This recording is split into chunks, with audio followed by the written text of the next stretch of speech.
All right.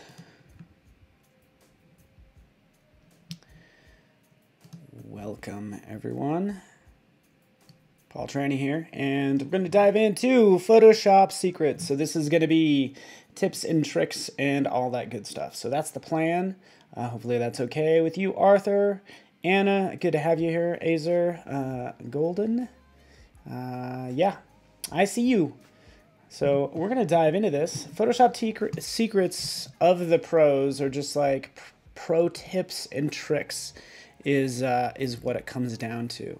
And I'm just going to go ahead and switch over to Photoshop, huh? How about that?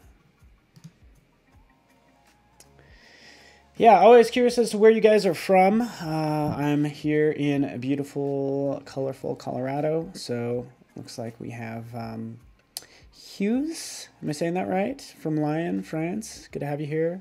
Anna, it's good to be here. Where are you from, Anna? Maryland in the house. Again, coming from Denver.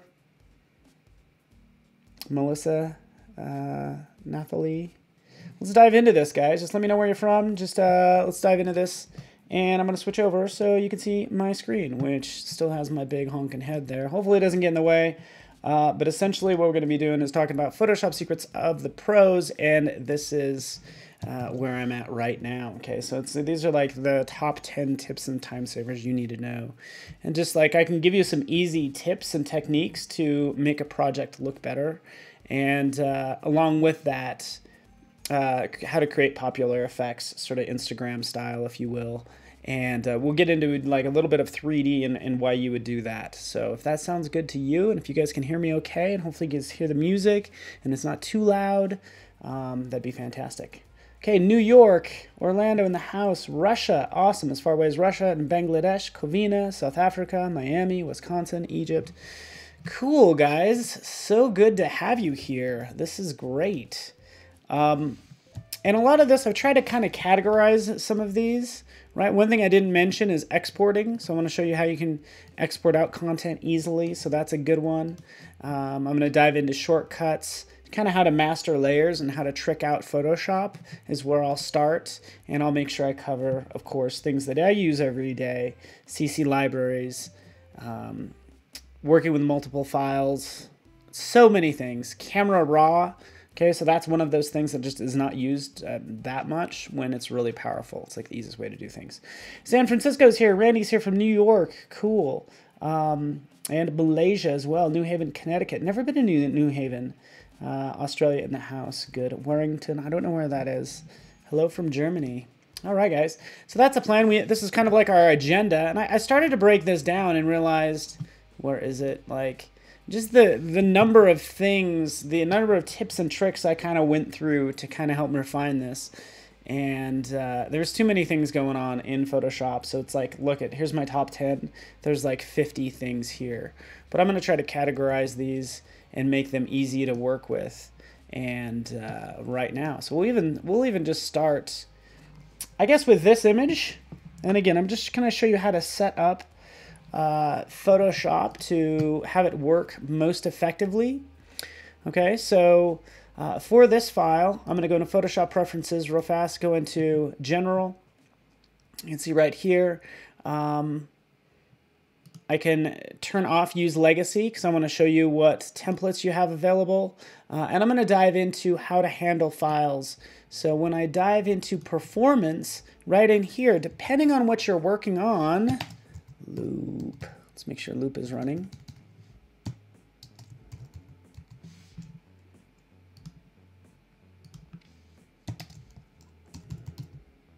Or zoom in. There we go.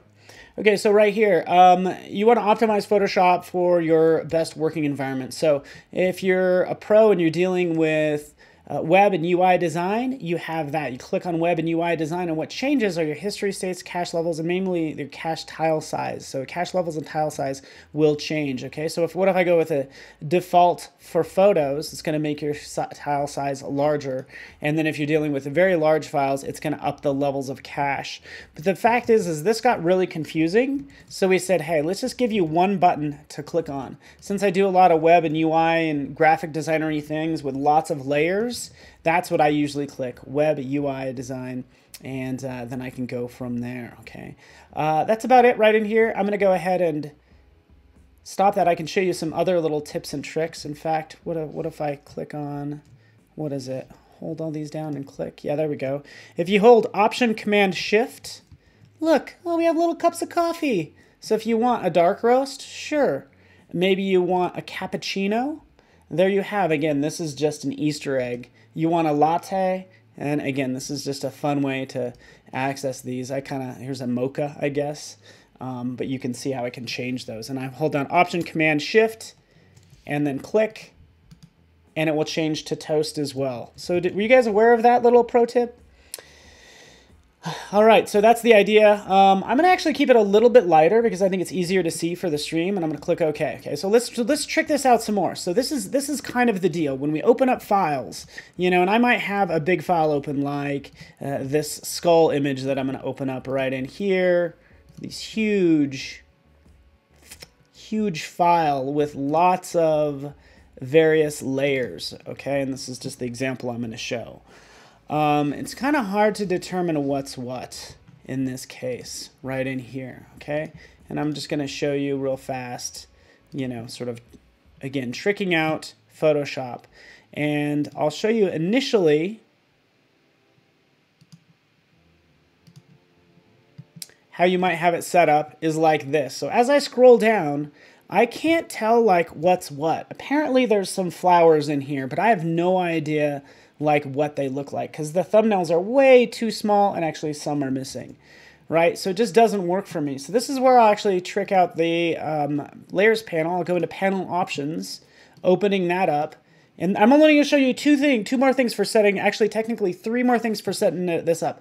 You want to change this instead of entire document, you want to say, hey, layer bounds. So just show me the flower and don't make it a little dot amongst the entire document. And then I turn off expand new effects and I turn off add a copy, right? Because I don't need 50 peony copy. I don't need that. Or white rose copy, right? So I turn those off, I make sure layer bounds is set, I click OK, and now I can see those flowers much easier, right? So this is the way you want to work, just like this. Let's move on from there. What about history, by the way? Let's dive into this. Let me change this history real fast. Go into the history options right in here. The wording here is kind of weird, but make layer visibility changes undoable, okay? So you want to be able to undo layer changes. And I'll show you what that looks like right now. So all you really need to do is just check that. Because what I want to do for this file is I might try, and I'll pull out the history panel, I might try different looks for this particular file. So when I turn on this lookup layer, the color changes a little bit, and I'll turn that one off, and I'll turn on this one. Oops, let's turn that off. Like you can see how it's changing, right? And I'm like, I kind of like this. This is a little dark. Let's add this lookup table to it. But the point of the matter is I'm actually turning things on and off to get the right look. So if I happen to like maybe, I don't know, I'm trying to get something that I kind of think is cool. If I like this look, it's actually a little dark.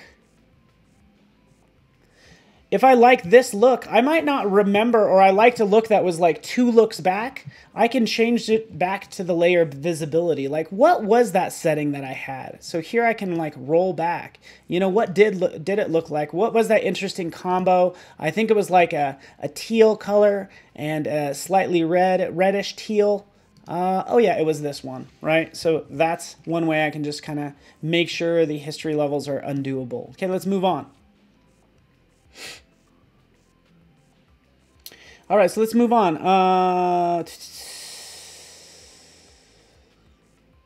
you got the coffee cups. Yeah, that's a fun trick. Coffee cups and toast. All right, another thing you could do is keep in mind you can edit the toolbar. I won't really go into length about that. But what I usually do is I customize things. And when I say customize or add shortcuts, this is pretty key. And that's why I have, let me close this. That's why I have this slide right here, right? So if you could just learn one shortcut today, if you're saving 2 seconds doing a Command J to duplicate a layer, if that's saving you 2 seconds, think about it. If you save 2 seconds per every minute, 480 minutes per workday within a year, right? you ended up with about 8 days worth of saved time just by getting good at working with shortcuts, okay? Oops. Let me move me down. Right, so this is key. This is why I go in, and I think shortcuts sound boring, but you know, they're huge, you know, and you can modify, of course, your keyboard shortcuts. A lot of times what I will do, let's see if it's, there we go. This is one of the shortcuts that I implement. So go into Edit, you can go down to Keyboard Shortcuts, you can learn about all these shortcuts and all this stuff. Big thing is you want to go ahead and like duplicate it, right? So you can go ahead and, this is a modified Photoshop defaults is what I did. But one thing I do is I'll come in here and I'll be like, okay, well, let me change. I have the option to tile images and then to also minimize, right? So I have a couple shortcuts built in there. And usually what I do, my trick here, guys, is like, always have shortcuts. When you define a shortcut, like you can, I have Control, Option, and Command because I know that's not taken up by too many other shortcuts. So I mash down 3 keys and then I use a letter key, and I know those are specific to me, which works out great. Right, so that's why when I'm working on lots of files, look at how many files I have open. I can hold down all those, hit T, boom. Oh, there's everything. Thank you very much. I can go back to R. It's going to go back. So those are just the shortcuts I have because I'm often clicking out and seeing all these different versions. And this is what we're going to cover here today. Obviously, I have more files that I want to show you and more cool things as well. All right. So I want to show you a lot of these cool files if you could see them. All right, so let's close that. There we are. Boop. I got this fun one. Again, I'll jump out to Tile, hit Tab, come back in. Let's hit Hide, Command 0. We're in this design and working on it, right? Come back to Tab.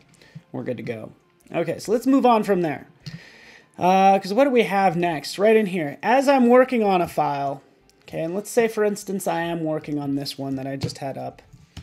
You know, I'm like, okay, there's plenty of layers. There's lots of layer folders. I don't know what's what. I really don't know where this file is, but I need to find this text, right? So you'll find yourself digging down through all these layers to find this text.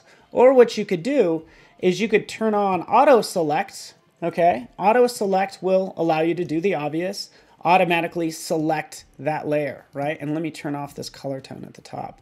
But I'll automatically be able to select that layer, okay? But I don't typically work that way. I usually work with my layers because I like to be able to pan around and click and stuff like that.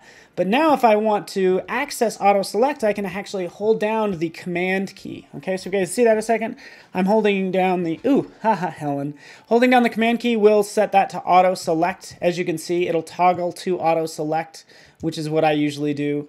And you can go from there, obviously. Command, click, and now I'm on that particular shape that I want to select. Cool. Did I show the banana? I did not show. Oh, Helen, you're good. The little banana will replace this little guy here. So basically, what do I do? Is it cool? Let's go into this. So edit toolbar. If I Command Option Shift and click done, that will give you the banana in the toolbar, which is right above my head. Command Option Shift or Control Option Shift if you're on a PC. And where did I click to get that, by the way?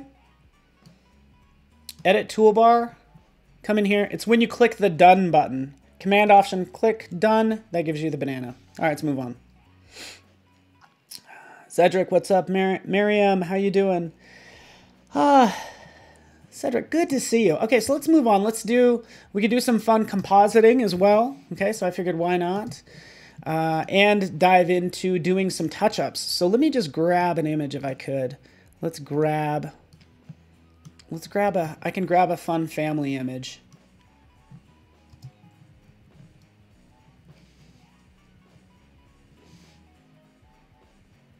Let's grab a fun.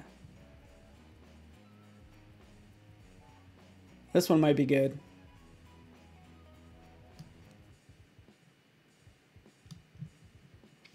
Okay, so right now, this is the easiest thing you can do in Photoshop to make something look better. So I'll just unlock this. I'll duplicate it. Of course, we know all pros, if you're doing any sort of professional design work, you're going to convert this to a smart object because that's going to protect all your pixels, right? You guys need to be doing that, of course, because I'm about to add a filter to this. And what am I going to add? I'm going to add Camera Raw filter. So go into Camera Raw, click. Okay, and this is, again, the easiest thing you could do. It's like, hey, you know what? I just want to make it better. Well, right over here, instead of me messing with all these controls, and by the way, rather than me selecting multiple, hue and saturation layers and brightness and contrast and having all of those adjustment layers, I could literally just go in here, and I actually have more control in here with Camera Raw than I do with my adjustment layers.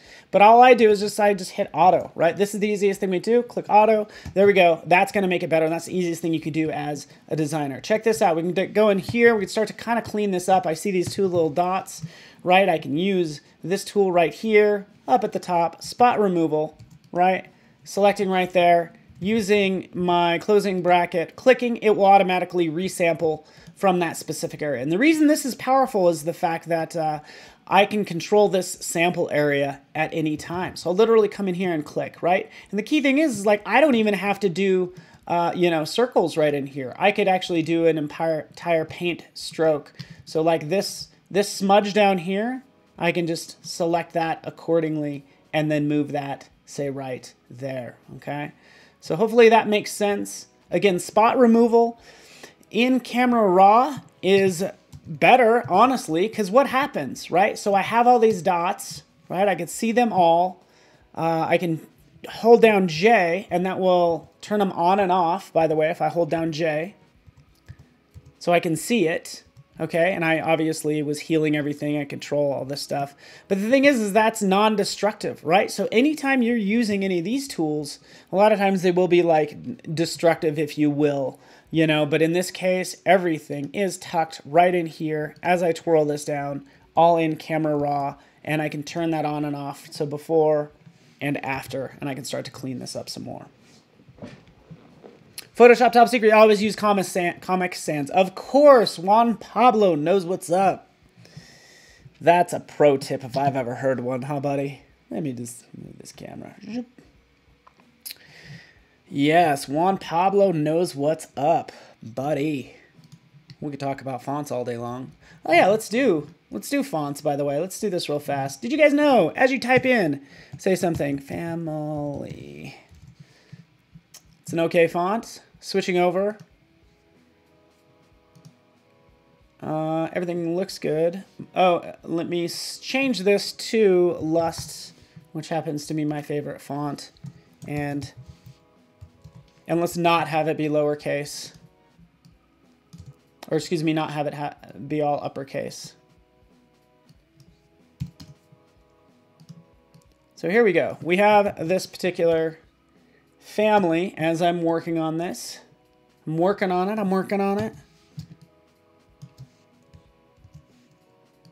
But this is what I want to show you. Like going beyond this, I know there's other ligatures associated with the Y for the Lust Script Pro. So as I select it, or Lust Script Display, as I select it right down here, you get this pop-up, and this brings up all the glyphs, all the alternate glyphs. So now I can come in here and select that long curly GIF, or glyph, and this one, and you get the idea. What's the L? What's the L got for me? Ooh, L has this. Zoop. Cool, guys. And I could always change it back. And guess what? That's just accessing the Glyphs panel right here, which is new, okay? And you can see in this Glyphs panel, just a case in point right in here. Photoshop allows for multicolor fonts, which is awesome. Oh, Anderson, I'm paying you to say that. I said, Anderson, let me give you some money and you can say something nice about me in the chat. Right? So there we have it. Boom, boom. This is going to bother you guys. It's going to bother me too, that L. So let's just change that back like that. And now we're good to go. All right, what else are we going to do? Plenty of things we could do in here as we start to work with this. We do know that we can toggle through all these different...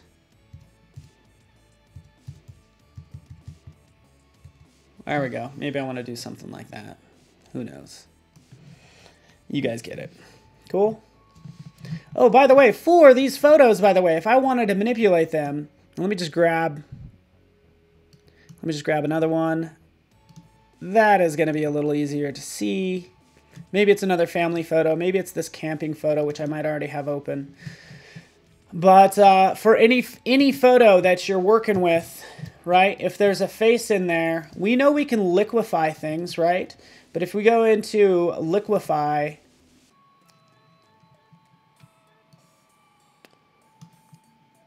moving this up, give me 1 second. I'm making sure this is all on the screen. Here's Liquify, right? And yes, we can push pixels around all day long, right? This is what everybody does. I'm going to give myself bigger muscles, right? That's what you do. In my case, I have to give myself smaller muscles. I'm kidding. Anyways, so we know what Liquify does. Use Liquify for good and not for evil, right? In fact, we always have this restore right here, so I could just kind of restore that. But what I want to show you is the facial recognition. Right over here, it's this button. Zoop. There we go, click. Oh, look at that. Little brackets and stuff. Oh, I recognize this face. Oh, I recognize this face. Now I can take this and, you know what? Quite frankly, he needs to be enjoying this cooking like a lot more. He should be like a lot more happy about this, you know? And so that's why we're having him smile. And maybe, you know, maybe they've been camping for a while, so maybe his face is a lot thinner. So right in here, I can make his face wider or thinner. I have that sort of control. I could probably zoom in on that. How about that? And all I'm doing on the face here, by the way, as I start to adjust and make the eyes bigger and all that stuff, it's just little tweaks, by the way, that you want to do. You don't want to alter anybody too much. You're actually adjusting these controls off to the right-hand size, the eye size, height, and all that good stuff.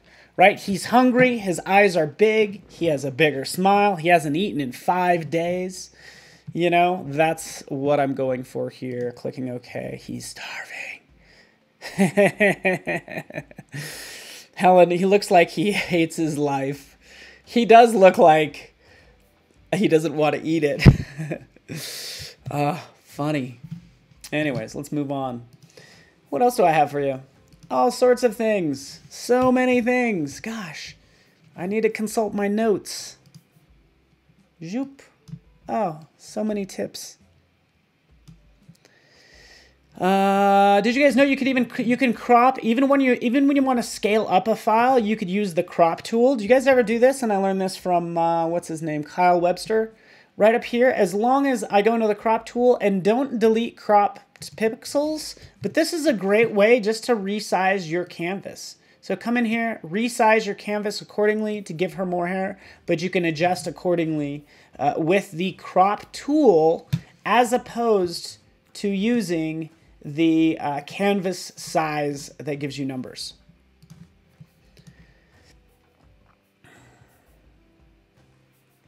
Okay, so let's do some more things right in here. Let's grab a file.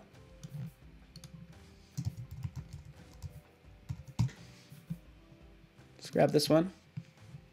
Opening up a file, let's talk about selection. Selecting things is huge, right? We want to kind of come in here and try to select this. Oftentimes, you know, you could use the quick selection tool, magic wand, right? So you just kind of, you know, click there. You know, we all know how to do this. Hold down the, Shift key or Option key to remove. But basically, I want to try to isolate and select this moose, okay? I can try the quick selection tool, but really what I want to do is, since he's in focus, all I really need to do is go up here, let's go to select, and we'll go down to focus area. Hey, let's just select that entire focus area. Clicking there, no hands mode, right? It goes through and selects just that area that I need. And it does get a little bit of that. I don't really need that, so I can remove that right there just by using this brush tool. Just like that. right? It removes it. And what it's going to do, this is what I want it to do, is I want a new layer with a layer mask, okay? And I can even go into directly into select and mask. Because right in here, I'd want to use select and mask to use this refine edge tool right here. This is all that, it should be called the hairbrush. But basically, you can go in and just grab those hairs and smooth all of this out for this guy. Oh, right down here especially, right? So you guys probably know about this as I, even hold down the Alt or Option key there. Okay, yes, I need to remove that content. I can click to remove, click to remove. You guys get the idea. Let's move on. Let's move on. Too much. Again, easy. I'm just showing you like easy ways to select things, right? Clicking OK. It creates that layer with this layer mask right down here. Let's remove that one. Right? And now I have that all squared away. Right? Now I can start to put stuff in it. Right? Or that stuff that I put in it, by the way, how about if that's a video? Because look, if I go to my timeline, I got lots of crazy stuff happening, but let's click play. Those are actually little birds. This is a little video file. I don't know. I was just trying to do something kind of cool. I was trying to do a double exposure with video. So, all right. Sorry, I don't want to fall into that kind of. Exactly, Juan Pablo. Don't want to. You're a smart man. You know what, Helen? How do you make those complex selections of hair on complex backgrounds? Honestly, it's going to just honestly take a lot of work. But trust me when I say that we are actively working on that very same problem of really recognizing objects and selecting them for you. So we have Max coming up. Exciting things coming your way, okay? So yeah, Juan Pablo, Helen, you're probably aware of it. Yeah. Okay, Robert, my all-time favorite font, gosh, I'm still going to go with Lust Script Pro or Display. Lust. All right, now make a GIF, exactly. We can kick this out and make this a GIF, by the way, so yeah. I could do that. Actually, I'm going to check something really fast, and then I want to get into a little bit of 3D and show you that benefit. But let me go in here because this is a timeline. Set panel options. No. I want to change this from a video timeline to a frame-by-frame timeline.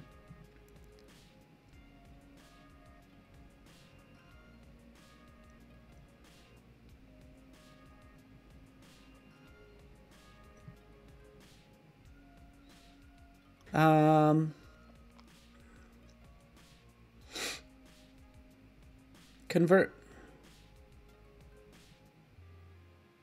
Oh, convert to frame animation. It says, hey, you know what? Yeah. Looks like. All right, so that's what it's doing. All right, enough about that. Enough about that. Let's move on. Let's get into 3D, quite frankly, right? If that's cool with you. And let me just double check. We did editing through Camera Raw. We could do some other fun little tips and tricks. Let me actually do exporting content because I said that I would do that. And then we'll get into some fun 3D stuff too. And we can always talk about, working with multiple files. Because a lot of times with these, what I will end up doing is I'll crop this. If I'm talking working with multiple files, I'll kind of crop this down, reposition it. It's like, okay, that's kind of cool. Okay, there it is. It's cropping it. Wait for it.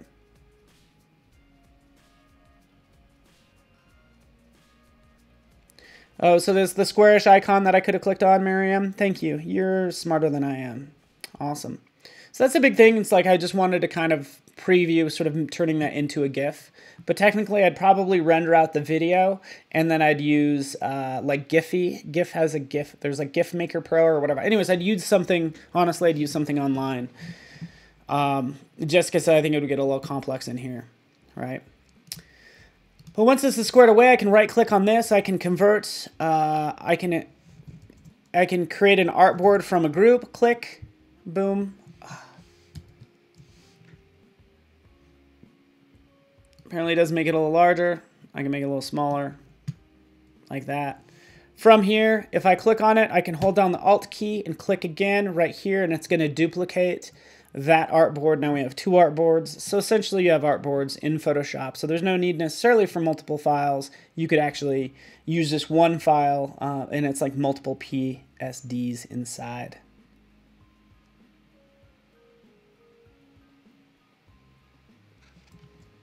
Right, so now I have 2, and then I can start to, you know, adjust this one, and maybe I like this look versus this one. But this is a great way to show your friends or a client like different designs. Rather than everything being on one layer, I can say, hey, which one do you like, the left or the right? Pretty straightforward. Okay. All right, let's move on from there. We can export this out. Sure, no problem, right? This is pretty easy. So we have final1.jpg. Right over here, we could have final2.jpg, right in here, right on for my layers. And again, this is just one way to do it, but I can go in here to generate image assets. Okay, so once I turn that on, and let me find this first. I probably should have made a copy of it because this is the actual original file that I'm messing with. Day of the Dead. This is the file, Day of the Dead.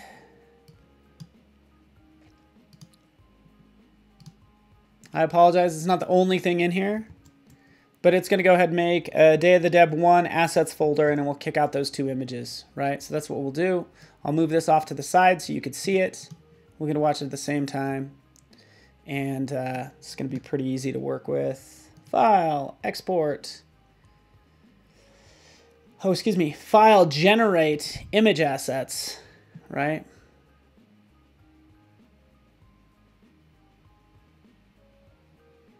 Wait for it. There we are. Just created this and created these 2 files. Oh yeah, that's being synced. That's why that X is there. But there are the 2 files that just got exported out. Cool. Do you really need to do it for this? No, you probably do it more for like web stuff and app stuff, which is why I have this other app design opened up. But Christian, what's up? I was just dealing with artboards. Not sure where you're at in the convo, right?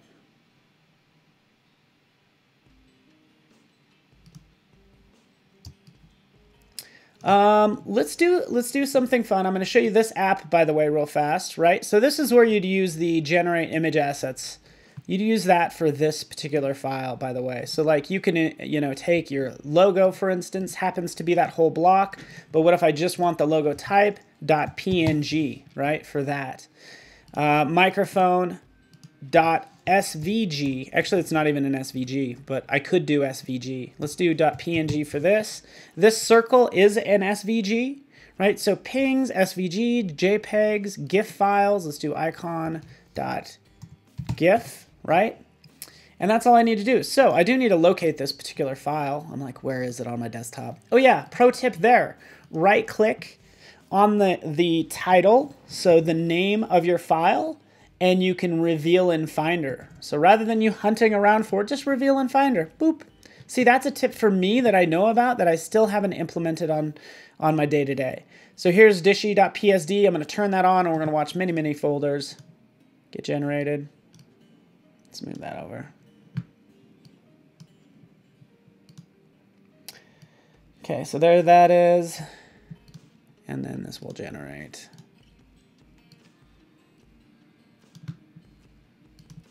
You guys get the idea. I want to get into 3D, then I'll call it a day, and hopefully I make sure I'm answering your questions. Oh, you love this guy? Hey, Mosa, I have a name. My name is Paul. It's like right here. It's Paul Trani. I'm not just this guy. I'm a guy. I'm just a guy. Maybe I'm just a guy. Panama, Luis. I love Luis. Hopefully I'm saying that right. From Panama. I've been to Panama. I've been to Panama City, Panama. Here we are, dishy assets. Oh, look, you made low res and you made high res versions. How'd you do that, old fancy Photoshop? How did you do that, huh? There's the GIFs, there's ping. Ping's just a white file.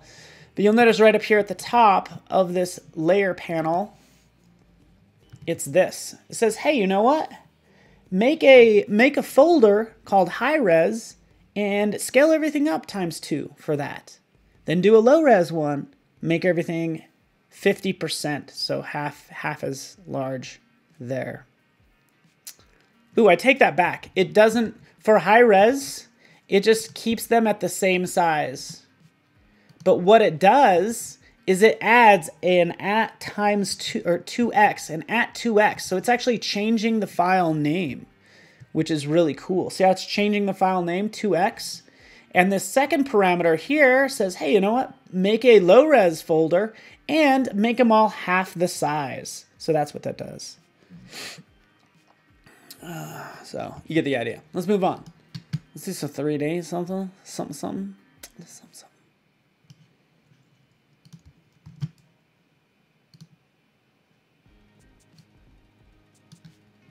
Oh, let's do this. Let's do this really fast because I talked about making, just kind of like making things look better, by the way. So let's just get rid of these guys. So I like this look, but let's try different looks in here. So rather than creating a bunch of new adjustment layers, what you can do is use the color lookup table. So color lookup. So if you're interested in like Instagram-y type filters, if you will, we could apply them here. So right in here, here's my color lookup.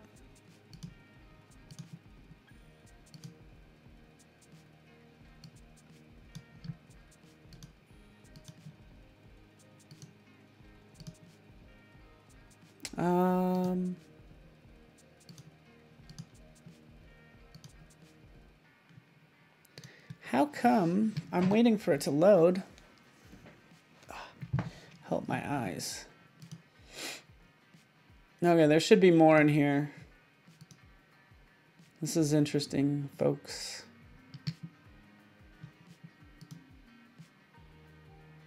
Ah, that's why, because I had it to CMYK. There we go.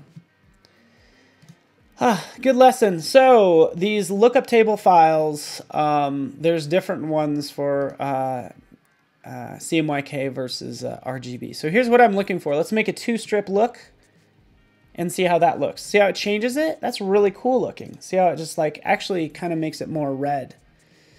Let's try another one. This is where I'll just start duplicating these and finding something that's interesting. 3-strip. Bleach bypass is really going to make it look washed out. I might like that because it does make her look a little more scary that way. But these lookup tables, technically, you know where they come from? They come from the video world when you're working across multiple platforms and you need the color correction to be exactly the same, even though you're using 4 different systems. So that's why this .lut file was created. But now we could take advantage of it to use to make this, you know, candlelight cube effect if we want to, for instance. You know, there's crisp and warm. Awesome.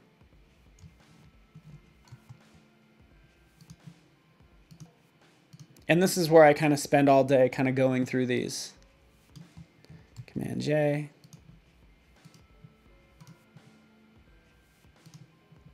Anyway. No.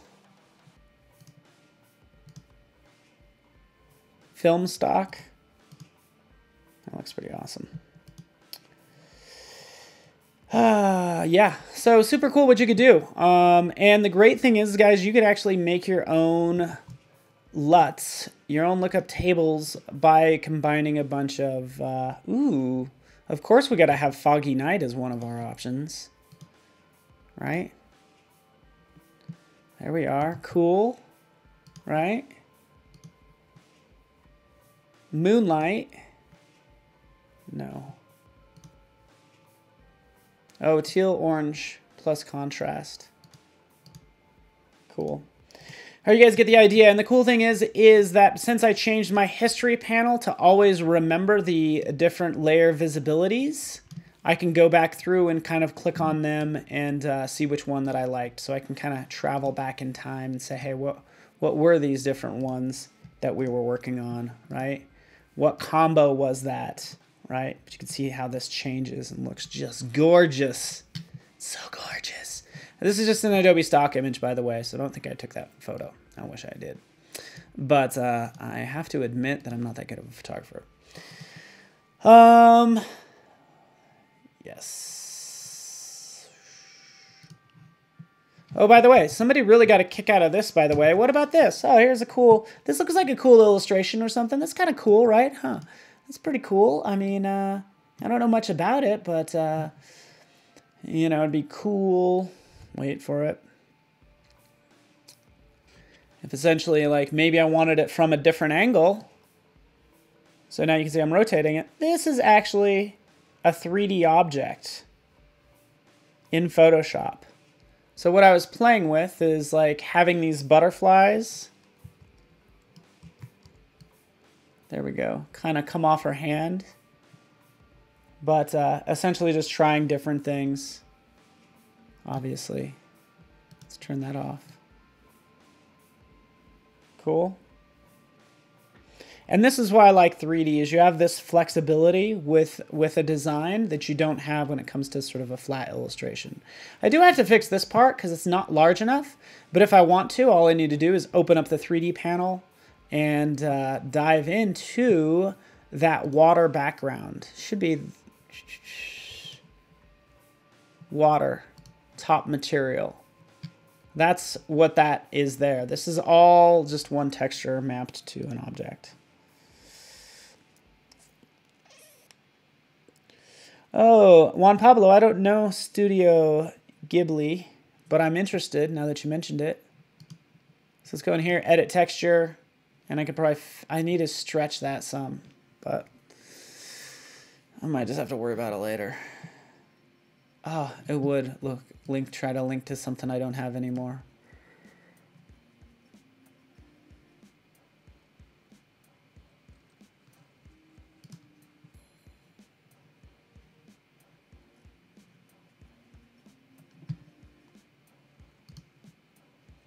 Actually, what's happening here is it's the opacity. There's an opacity mask on it. So you guys get the idea. That's all I wanted to show you because, again, it's kind of fun dealing with this sort of thing.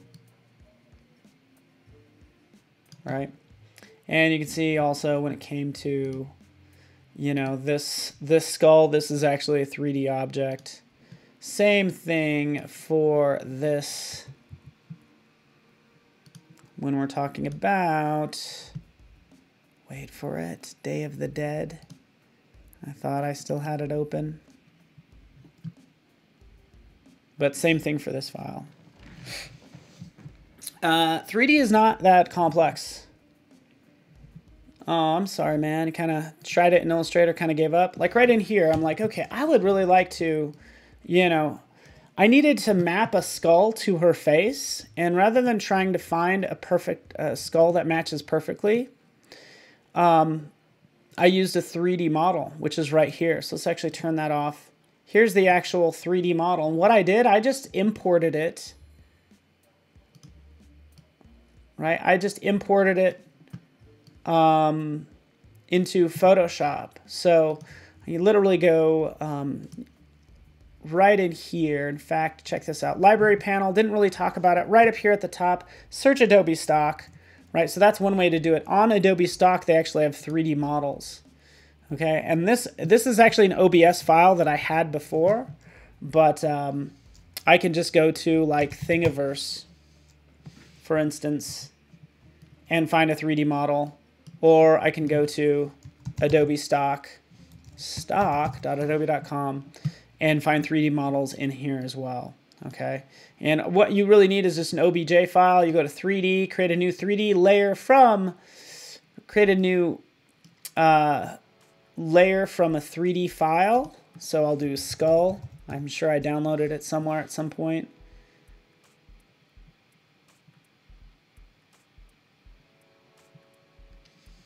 OBJ.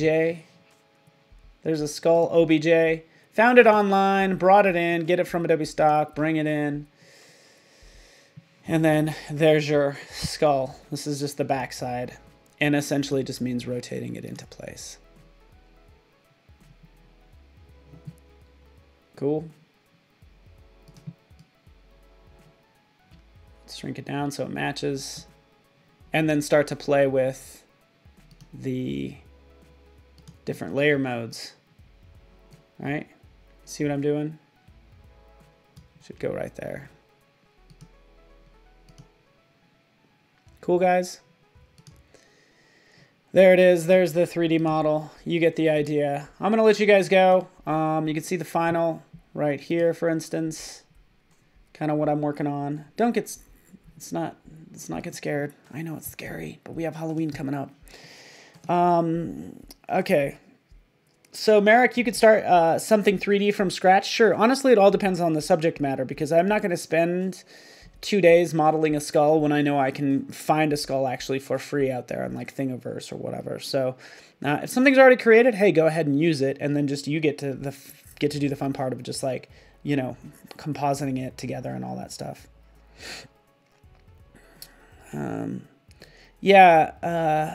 Nathalie, 3D, you need as much as you can get in terms of memory you need for it. But that brings up a good point. As soon as I dive into 3D, since I'm doing live streaming and 3D from my same laptop, everything starts to slow down a little bit. But you're obviously meeting the minimum system requirements, but you need to have as much as you can get when it comes to 3D. Sorry, that's super vague.